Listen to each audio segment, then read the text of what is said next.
Hi, this is JP Morgan. And this is Kenneth Merrill. Why would you choose the Panasonic S9 over your phone? We'll give you 4 reasons why. So here we are, hunkered down in the stairway because it's so windy outside, we cannot even get out there and shoot. But we did find the most beautiful part of the hotel for you, so you're welcome for that. It also matches the camera that JP's You like that maroon stairway, don't you? Yeah, I love the maroon stairway. Absolutely. So why is it you would choose the S9 over your iPhone? This feels like the real competition because this is targeted towards people that are getting into a serious camera for the first time, so they're probably moving from the iPhone. And the question is why? And they are content creators. That's what this camera is aimed towards. People are going to create content, want to get things up quickly, want to get great looking things up quickly. I think the first reason is really its picture quality. This gives you a beautiful image. This is a 24 megapixel full frame sensor in this camera, which is an incredible image. And that's going to be pretty hard to compete. You mean they don't have full frame sensors in these little? No.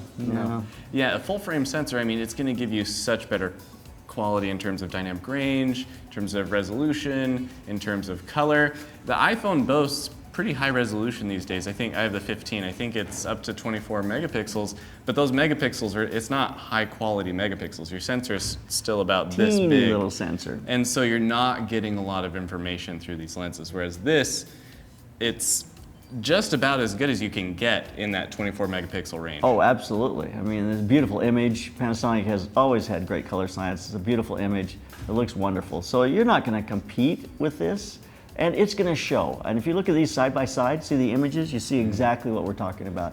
Just how beautiful that color is. And the ability to change the color and to manipulate it and to do things with it are so much stronger, especially if you shoot a raw image. But most people are not going to be doing that. That's true.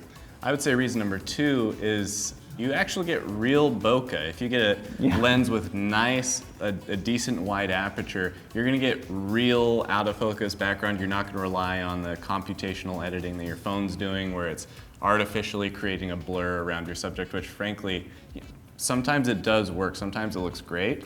Sometimes it doesn't work at all.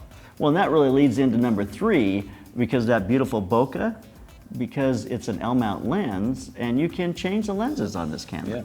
So you can put any lens that is made out there that's L-mount on this, from whether it's from Panasonic or from some other aftermarket company.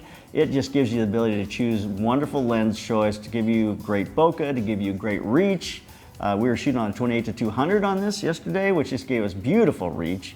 And so it's just, you have so many more options with a camera like this, and especially with this built-in assist. When you're doing the zoom assist, it really can keep you at 4K, but you can zoom out to 300 millimeters on a 200 millimeter lens. So it gives you great options. And the other thing about the L-mount is it's pretty shallow, which means there are a lot of adapters out there that can adapt to vintage glass.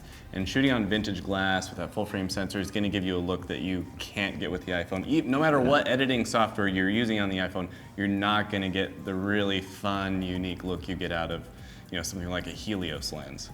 So, and we all know that we have a Helios lens at home that we'd like to be using on this. All of us do have one of those, and we're dying to use it. No, but in reality, the vintage look and the nostalgia is so big right now, and I feel like a lot of content creators want to lean into that, and having the ability to try out old glass, stuff that you can pick up really cheap on eBay for 50 bucks. I've got some really beautiful 70s Nikon lenses. Oh yeah, that are just beautiful old lenses that are just great and would look excellent on this camera. They really would. It would. Now, just a note for Apple, it would be cool if they did come out with an iPhone that had old 70s Nikon lenses on it. I think it'd really add to the value. Upcharge $200. It'd be hard to get in your pocket, but it would look cool. The images would be great. So there you go. And the last reason is that this camera shoots in open gate. So it's 3.2. You're shooting the entire sensor.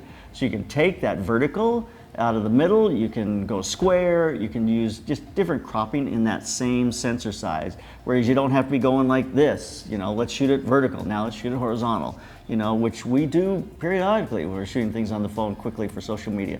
You gotta cover them both, which this gives you an open gate recording so you can do both. Yeah, with the phone, I mean, you're stuck to 9:16 this way and 9:16 this way for video at least. Yeah. And the open gate gives you such a taller thing, you can kind of get both in one, which is why they have that functionality in that camera. It's really nice.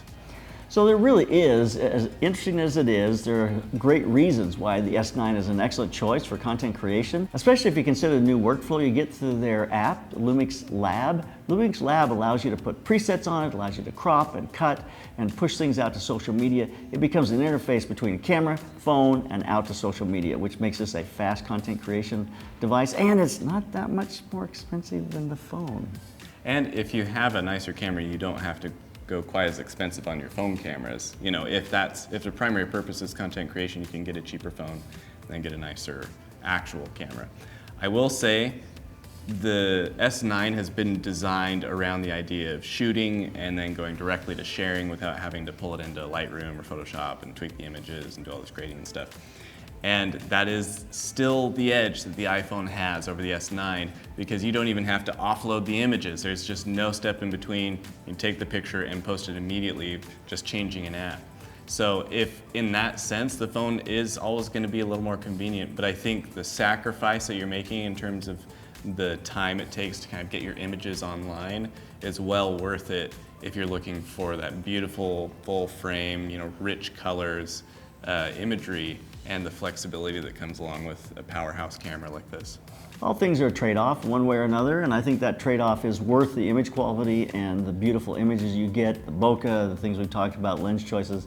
So that's why we think there's 4 good reasons why the S9 is a pretty good decision over your phone when it comes to content creation. So keep those cameras rolling. And keep on clicking.